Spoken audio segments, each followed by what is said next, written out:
ডিপ্রেশনে ভুগছেন, পেরেশানিতে আছেন, খুব বেশি দুশ্চিন্তায় আছেন, কোনো কিছু ভালো লাগছে না, আল্লাহর সাথে একটু কথা বলেন। আল্লাহ, আপনি আমার সৃষ্টিকর্তা, আপনি আমার মালিক, আপনার কাছে আমার ফিরে যেতে হবে।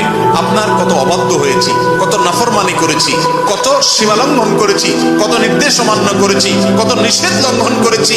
আল্লাহ, এগুলোর জন্য পাকড়াও করলে আমার কোনো উপায় থাকবে না।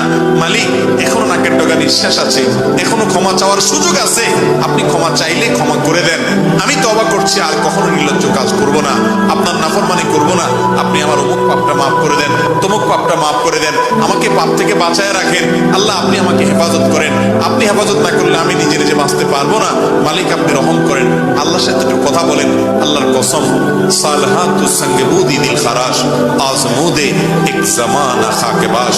পাথর হয়ে বহুদিন ছিলেন ভাই, একটু আল্লাহর সাথে কথা বলেন, চোখের পানি ফেলেন, দোয়া করেন, বিশেষ করে ভোর রাতের দোয়া। ভোর রাতের দোয়া